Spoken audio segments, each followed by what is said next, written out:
पिछले क्लास में हम आपको लगभग 8 तक बता दिए थे।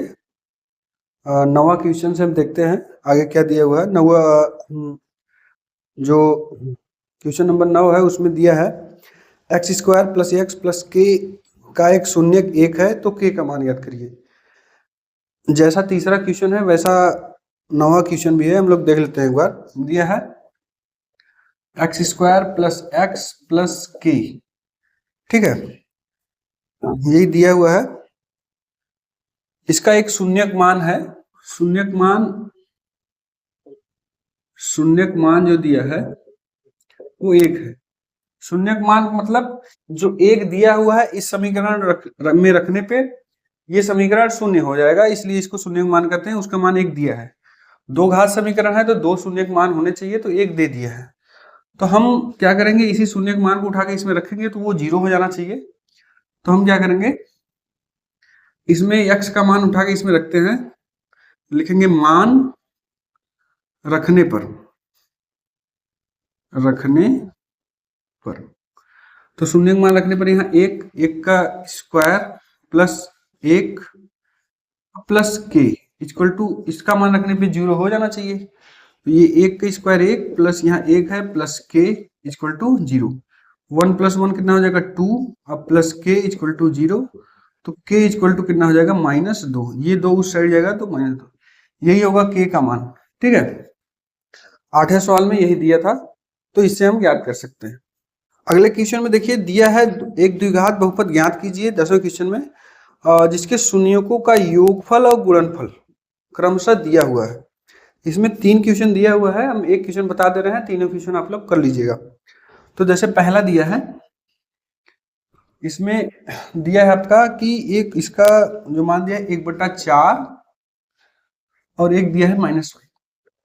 ये क्या दिया हुआ है, कह रहा है कि शून्यकों का योगफल और गुणनफल दिया है। योगफल मतलब अल्फा प्लस बीटा, यहाँ क्वेश्चन में हम लोग देंगे दिया है क्या क्या दिया है, alpha plus beta equal to कितना दिया है 1/4 और अल्फा इंटू बीटा दिया है कितना -1।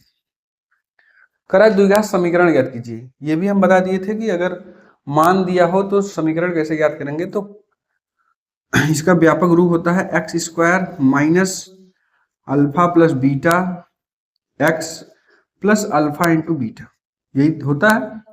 तो मान रख देंगे यहाँ x square minus alpha plus beta का मान कितना है 1/4 गुणे x plus alpha into beta का मान -1। ठीक है, तो ये हो जाएगा, देखिए x square minus x/4 minus plus minus minus हो जाएगा 1 बराबर 0। तो इसका लस समीकरण लेंगे, लसा लेंगे तो कितना हो जाएगा, ये देखिए तीनों का लसा लेंगे, यहाँ 4x² हो जाएगा, नीचे लसा लेंगे तो 4 आएगा। अब -x अब -4 बराबर 0, इसका गुणा इधर कर देंगे तो 0 हो जाएगा। तो समीकरण मुझे जो प्राप्त होगा 4x² minus x minus 4 equal to 0, ये मेरा आंसर हो जाएगा। ये समीकरण पूछा है। तो ऐसे तीनों सवाल लगाना है। जो दूसरे में दिया है √2 कामा 1/3, तो √2 जो है अल्फा प्लस बीटा का मान है, 1/3 जो दिया है वो अल्फा इंटू बीटा का मान, मतलब यहाँ रखें। ऐसे तीसरा में भी रख के उसका मान निकालेंगे। तो ये आप लोग 10वां सवाल, जो तीनों सवाल दिया है तीनों सवाल इसी प्रकार लगाएंगे। Alpha plus beta alpha into beta का मान दिया हुआ है, केवल उठा के इस समीकरण में मान रखना है, वो द्विघात समीकरण प्राप्त हो जाएगा। 11 नंबर क्वेश्चन में भी सेम चीज दिया हुआ है, करा एक द्विघात बहुपद ज्ञात कीजिए जिसके शून्यकों के योग तथा गुणनफल क्रमशः दिया हुआ है। इसमें भी हम पहला बता दे रहे हैं, जो इसमें पहला दिया हुआ है ये 11 नंबर सवाल है। करा योग और गुणनफल दिया है, तो पहले में 1,1 दिया हुआ है। तो दिया क्या है, दिया क्या है alpha plus beta equal to कितना दिया है 1, अल्फा इंटू बीटा बराबर 1, ये भी दिया। तो कह रहा है इसमें कह रहा है एक द्विघात बहुपद ज्ञात कीजिए। तो बहुपद कैसे ज्ञात करेंगे हम लोग, x² alpha plus beta x plus alpha into beta, ये व्यापक समीकरण होता है, इक्वल टू 0। तो x² minus alpha plus beta का मान 1 गुणे x plus alpha into beta का मान 1 इक्वल टू 0। तो एक्स स्क्वायर इसका गुणा इसमें करेंगे तो minus x plus 1 equal to 0। ये मेरा समीकरण हो गया, यही मेरा आंसर हो जाएगा। ठीक है, तो इसी प्रकार आप 11 का दूसरा नंबर लगाएंगे, 11 का तीसरा नंबर ये भी लग जाएगा। तो 12वां नंबर में क्वेश्चन बता रहे हैं, ऐसे ही जैसे बता रहे हैं वैसे ही आपको क्वेश्चन सॉल्व करते जाना है। जैसा भी दिया है 10वां और 11वां सेम टाइप के हैं, आपको इसको आसानी से लगा लेना है। 12 नंबर क्वेश्चन में दिया है X square minus 5x plus C बराबर 0 और कह रहा है कि इनके शून्यकों का योगफल तथा गुणनफल 10 के बराबर है, यानी alpha plus beta equal to 10 दिया है और alpha into beta equal to 10 दिया है, दोनों का मान 10 दिया है। तो कह रहा है ए और सी का मान ज्ञात करिए। तो हम क्या करेंगे, इस समीकरण में क्या करेंगे, सब में ए से भाग दे देंगे। तो ए से भाग दे देंगे तो हो जाएगा यहाँ एक्स स्क्वायर, सब में ए से भाग देंगे। ठीक है, तो ए से ए कट जाएगा, यहाँ बचेगा x square minus 5 by a x plus c by a equal to 0।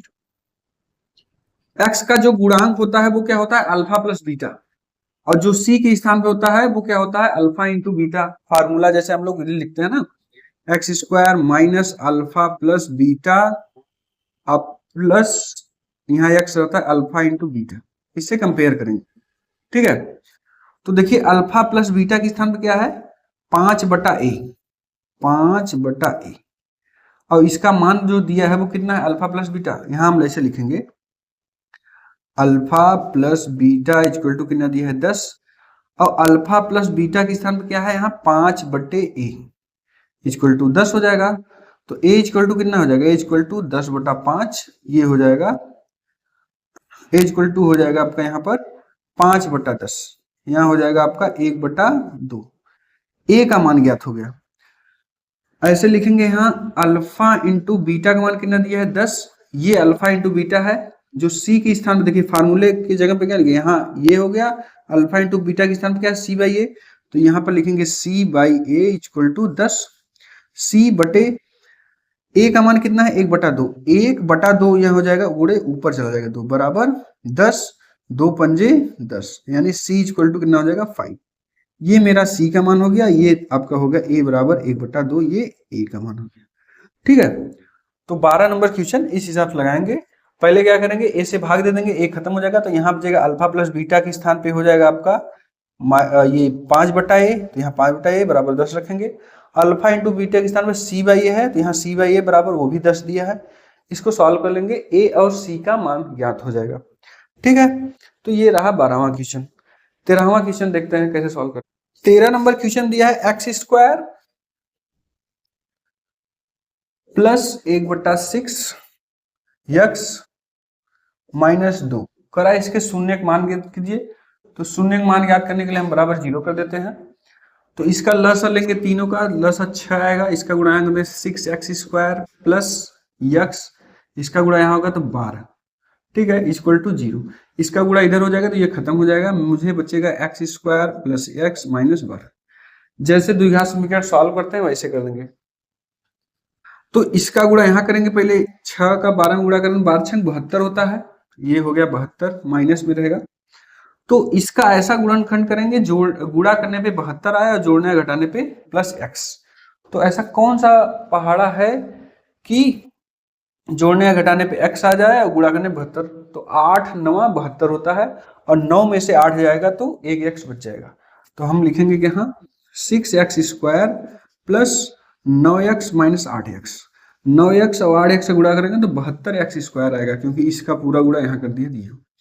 अब माइनस 12 और 9x में से 8x जाएगा तो एक x बच जाएगा। इन दोनों में कॉमन क्या है, 3x कॉमन ले लिए, यहाँ बचेगा 2x, यहाँ इसमें 3x कॉमन ले लेंगे तो यहाँ बचेगा केवल 3, माइनस यहाँ क्या लेंगे 4 कॉमन ले लेंगे, यहाँ बचेगा 2x, यहाँ माइनस कॉमन ले लिए तो यहाँ प्लस हो जाएगा, और यहाँ 4 3 12 बराबर 0, ये 0 लगाते रहेंगे। एक क्वेश्चन में ये 3x माइनस 4, और अगले क्वेश्चन में क्या हो जाएगा 2x प्लस 3 इक्वल टू 0। एक बार इसको 0 करेंगे, एक बार इसको 0, यानी 3x माइनस 4 इक्वल टू 0। तो x बराबर हो जाएगा, ये 4 उस साइड जाएगा तो ये हो जाएगा, और 3 इसके बटे हो जाएगा तो ये। ऐसे इसको 0 करेंगे तो 2x प्लस 3 इक्वल टू 0, 3 उस साइड जाएगा, 2x बराबर -3, तो x बराबर -3/2। ये मेरा दोनों शून्य मान गया। आगे दिया हुआ है कि इसकी सत्यता की जांच करना है। सत्यता की जांच करने के लिए हम बताए थे आपको क्या करना है, अल्फा प्लस बीटा का मान बराबर आना चाहिए और अल्फा इंटू बीटा का भी मान बराबर आना चाहिए। तो हम लोग जैसे सत्यता की जांच करते थे पिछले क्वेश्चन में, उसी प्रकार भाई मान आ गया तो सत्यता की जांच आप लोग कर सकते हैं। ठीक है, यहाँ लिखेंगे अल्फा प्लस बीटा बराबर, जो अल्फा प्लस बीटा के स्थान पे यहाँ पर क्या है, अल्फा इंटू बीटा। यहाँ इन दोनों को जोड़ देंगे, ये हो गया अल्फा, ये हो गया बीटा। अब अल्फा इंटू बीटा बराबर क्या होता है, -b/a। तो यहाँ -b/a जो रहेगा वो मान रखेंगे। दोनों साइड पक्ष बराबर आना चाहिए। अगर इसको नहीं समझ आ रहा तो पिछला क्वेश्चन देख लीजिए, हम बताया है सत्यता की जांच कैसे किया जाता है। ठीक है, तो हम क्वेश्चन नंबर 14 नंबर क्वेश्चन देखते हैं। 14 नंबर में भी वही सेम क्वेश्चन दिया है जैसे 13 है। इसको थोड़ा लग रहा है आपको सॉल्व नहीं कर पाएंगे, लेकिन जैसे सॉल्व करते हैं वैसे सॉल्व करेंगे, आंसर आ जाएगा। दिया है 7y² -11/3y -2/3 बराबर 0। करा इसके शून्य मान ज्ञात कीजिए। वही वह जैसे सत्यता की जांच करना है वैसे सत्यता की जांच। देखिए ये रिवीजन क्लास हम करा रहे हैं तो पूरा डिटेल्स में तो नहीं बता पाएंगे, जो चीज बता दे रहे हैं उसी आधार पर सारे क्वेश्चन होंगे। जैसे इसको हम क्या करेंगे, शून्य मान बता दे रहे हैं, कैसे निकलेगा, सत्यता की जांच सॉरी सत्यता की जांच जैसे बताए हैं वैसे आप लोग सत्यता की जांच कर लीजिएगा। पीछे क्वेश्चन में बताए हैं, काफी क्वेश्चन में सत्यता की जांच कैसे किया जाता है। तो हमारा ये बताएं इसको सॉल्व कैसे करना है, ये हम बता दे रहे हैं।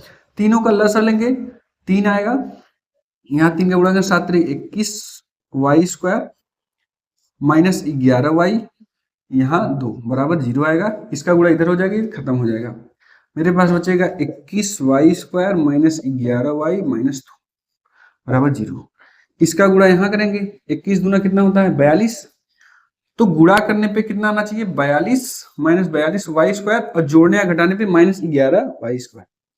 तो इसका कौन सा गुणा करेंगे कि 42। अब अगर नहीं समझ में आ रहा है तो 42 देखिए कौन कौन से पहाड़े में आता है वो भी ध्यान दीजिएगा, आ जाएगा। तो 42 कौन कौन से पहाड़े में आता है वो ध्यान दीजिएगा। तो किस किस किस पहाड़े में आता है कि, और आस पास में ही गुणा करिएगा। तो जैसे 12 3 36, 12 चौक 48 हो जाएगा। 9 या 8 पंजे 40 वो भी नहीं होगा। फिर क्या करेंगे, 14 14 28, 14 42, और 14 में 3 जाएगा, कितना हो जाएगा 11। ऐसे ही गुणनखंड करके तो मेरा आ जाएगा 14 और 3, 14 त्रिक 42 होता है। और 14 में से 3 जाना चाहिए, वो भी यहाँ माइनस में बचना चाहिए। तो ये वाला बड़ा वाला माइनस में लगाएंगे, ये वाला प्लस में लगाएंगे। ये भी ध्यान देना है आपको, क्योंकि 14 में से +3 जब घटेगा तभी -11 आएगा। तो ये मेरा गुणनखंड हो जाएगा। तो ऐसे लिख देंगे यहाँ 21y² -14y रहेगा और +3y। 14 -y बड़ा वाले में से छोटा वाले घटाएंगे तो यहाँ a आ जाएगा और -2। ठीक है, ये आपको एग्जाम में नहीं लिखना है भाई, ये हम बता रहे हैं कैसे इसको आपको गुणनखंड करके निकालना है। बराबर 0, इन दोनों में कॉमन देखिए 7 से भी कट जाएगा, 7 से भी, तो 7y कॉमन, 7 त्रिक 21, यहाँ y बचेगा, 7 दूनी 14, ये हो जाएगा। प्लस यहाँ दोनों में कुछ नहीं कॉमन, तो 1, यहाँ 3y -2 = 0। तो एक कोष्टक में 7y + 1, एक कोष्टक में 3y -2 = 0। एक बार इसको 0 करेंगे, एक बार इसको, तो इसको 0 करेंगे तो y बराबर हो जाएगा आपका -1/7। ठीक है, इसको 0 करेंगे, y = आ जाएगा 2/3। ठीक है, इसको थोड़ा 0 करके लिख लीजिएगा। उसके बाद जैसे सत्यता की जांच करना बताया है वैसे सत्यता की जांच करके दिखा लीजिएगा। लेफ्ट हैंड साइड बराबर राइट हैंड साइड, दोनों पक्ष के मान बराबर है। ठीक है, ये रहा आपका 14 नंबर सवाल। 15 नंबर सवाल में देखिए कह रहा है कि एक द्विघात बहुपद ज्ञात कीजिए। द्विघात बहुपद मतलब एक समीकरण ज्ञात कीजिए जिसका शून्यकों का योग तथा गुणनफल दे दिया है। योग मतलब अल्फा प्लस बीटा = कितना दिया है आपका √2, और गुणनफल मतलब अल्फा इंटू बीटा का मान कितना दिया है -3/2। तो समीकरण हम लोग कैसे ज्ञात करते हैं, x² alpha plus beta x plus alpha into beta, यही होता फॉर्मूला जो होता है। तो यहाँ लिखेंगे x² अल्फा प्लस बीटा मान √2, तो √2 रखेंगे, गुणा करेंगे तो यहाँ √2x alpha into beta 1 minus 3/2, ठीक है, इक्वल टू 0। अब क्या करेंगे, तीनों का लस लेंगे, 2 आएगा, यहाँ हो जाएगा 2x² माइनस 2√2x, और यहाँ plus minus minus 3 equal to 0। ये उधर हो जाएगा तो ये 0, ये खत्म हो जाएगा। अगले लाइन में हम जो लिखेंगे 2x² minus 2√2x minus 3 equal to 0। ये कह रहा है कि द्विघात समीकरण जो है उसको भी ज्ञात करना है, फिर इसके शून्यक मान ज्ञात करते हैं। मतलब इस द्विघात समीकरण को सॉल्व, द्विघात समीकरण को तो मुझे सॉल्व हो गई है, इसके शून्यक मान ज्ञात करना है। मतलब ये जो द्विघात समीकरण है, जो दो शून्यक मान आएंगे उसको भी ज्ञात करना है। उसको ज्ञात करने का मतलब इसको समीकरण सॉल्व करके x का दोनों मान ज्ञात करना है। तो हम बता दे रहे हैं गुणनखंड कैसे करना है। इसका गुणा यहाँ करेंगे, 3 दूनी कितना हो जाएगा 6 माइनस 6x² आना चाहिए। इसका ऐसा गुणनखंड करिए जोड़ने घटाने पे 2√2 आए और गुणा करने पे 6x² आए। तो इसमें दो ही चीज है, 6, 3 और 2 का खंड बनेगा। तो हम क्या करेंगे, इसमें इतना आना चाहिए जोड़ने या घटाने पे, ठीक है, इतना आना चाहिए। तो इसको हम क्या करेंगे, √2 गुणा √2 में कर लेंगे, ठीक है। इसको हम क्या करेंगे, यहां जैसे 2 है, ठीक, 6 को लिखना है हमें क्या, 2√3, और यहां लिखेंगे आपको यहां हो जाएगा √3, ये हो गया, ठीक है, या 3 लिखिए, गुणा करने पे 6 आना चाहिए। तो 2 3 √2 और फिर यहां लिखेंगे √2। इसका गुणा करेंगे आप लोग, देखें इन दोनों का गुणा करेंगे, 3 √2 गुणे √2 गुणा करेंगे, यहाँ हो जाएगा 6, और 3 √2 में से 1 √2 हो जाएगा तो क्या बचेगा 2 √2। यहाँ वाला माइनस, ये बड़ा वाला माइनस लगाएंगे, इसमें प्लस लगाएंगे, क्योंकि यहाँ देखिए माइनस आया है तो घटाएंगे। तो ये हम क्या करेंगे, यहाँ लिखेंगे 2x² minus 3 √2x plus √2x, इसको मिटा दे रहे, ठीक है, माइनस 3 इक्वल टू 0। अब क्या करेंगे, कॉमन ले लेंगे दोनों में। दोनों में कॉमन क्या है, देखिए इन दोनों में कॉमन √2 कॉमन है, यहाँ बचेगा आपका √2x कॉमन है, ठीक है, यहाँ लिखेंगे √2x कॉमन है, √2x बचेगा, अब माइनस 3 बचेगा। इन दोनों में कॉमन क्या है, कुछ नहीं, तो एक कॉमन ले लेंगे, √2x माइनस 3 बराबर 0। एक बार इस लिख लेंगे √2x प्लस 1 एक क्वेश्चन में, √2x माइनस 3 एक क्वेश्चन। एक बार इसको 0 कर लेंगे, एक बार इसको 0 कर लेंगे, दोनों का मान आएगा x का मान। तो इसको 0 करेंगे तो √2x प्लस 1 इक्वल टू 0, तो x इक्वल टू हो जाएगा माइनस 1/√2। इसको 0 करेंगे, √2x माइनस 3 इक्वल टू 0, तो x इक्वल टू हो जाएगा 3/√2। ये हो गया आपके शून्यक मान, ये हो गया समीकरण, ये सवाल दिया था। तो गुणनखंड अगर अंडर रूट में दिया हो तो थोड़ा रुक के उसको कैसे सॉल्व करना है, कैसे उसका खंड बनाना है, ये भी ध्यान दीजिएगा, नहीं तो गलत हो जाएगा, ठीक है। ये अंडर रूट देख के घबरा मत जाइएगा कि अंडर रूट में दिया है तो हम इसको बना नहीं पाएंगे। तो जैसे हम इसका बनाए ना, इसका गुणा इसमें करेंगे तो मुझे 6 आना चाहिए गुणा करने पे, और जोड़ने या घटाने पे 2√2 आना चाहिए। तो हमें इसी का खंड करना है। तो हम जैसे बना लिए हैं वैसे बना, यहाँ लिखेंगे 3 √2, 3 √2 में से 1 √2 जाएगा तो 2 √2 बच जाएगा। तो थोड़ा सा रुक के समझ लीजिएगा कि इसको कैसे अंडर रूट वाले में खंड, बाकी गुणनखंड वाला डायरेक्ट रहेगा, पूर्णांक पूरा रहेगा तब तो आसानी से हो जाता है। तो √2 को थोड़ा समझ के उसको गुणनखंड करके जोड़ के घटा के देख लीजिएगा। 2 का प्रश्नावली जो है 2 का b वो भी खत्म हो गया है, 15 सवाल हमने लगवा लिए हैं। तो इसमें भी कोई दिक्कत हो तो आप लोग, जैसा कि हमने बताया कि कोई भी दिक्कत आ रही है क्वेश्चन, कोई भी क्वेश्चन लगाने में, तो आप लोग टेलीग्राम चैनल पे भेज के पूछ सकते हैं, कोई भी दिक्कत आ रही है। बाकी हमने जैसा बताया कि हर एक एग्जाम्पल आपको इसमें देखना है, क्योंकि आप लोग एक बार एग्जाम्पल उठा के देखेंगे, सारे एग्जाम्पल बोर्ड में आए हुए हैं। प्रश्नावली के कुछ क्वेश्चन नहीं भी आए हैं, लेकिन एग्जाम्पल के जो क्वेश्चन है वो प्रॉपर हर एक क्वेश्चन आप उठा के देखेंगे, किसी न किसी एग्जाम में या किसी किसी सत्र में वो दिया गया है, ठीक है। तो एग्जाम्पल आप लोग प्रॉपर देखिएगा। बाकी जैसा रिवीजन कर रहे हैं आप लोग, रिवीजन करते रहिए, क्वेश्चन भी देखते रहिए, क्योंकि कौन सा क्वेश्चन एग्जाम में देगा ना आपको पता है ना मुझे पता है। हाँ, कुछ क्वेश्चन है जो बार बार पूछे जाते हैं, उसको तो देखना ही देखना है, ठीक है। तो आपको दिक्कत आ रही है तो आप पूछिएगा। बाकी आपको वीडियो अच्छा लग रहा है तो लोगों को शेयर करिए, कि बताइए कि 10th क्लास का रिवीजन क्लास चल रहा है प्रदीप गुरुजी चैनल पे। आप लोग उस पर जाके अगर रिवीजन क्लास करना चाहते हैं तो रिवीजन क्लास कर लीजिएगा, ठीक है, क्योंकि टाइम आपके पास बहुत कम है। जल्दी से जल्दी आप लोग रिवीजन क्लास करके पूरे सब्जेक्ट को अच्छे से तैयार करिएगा। बाकी मिलते हैं आपको नेक्स्ट वीडियो में। धन्यवाद।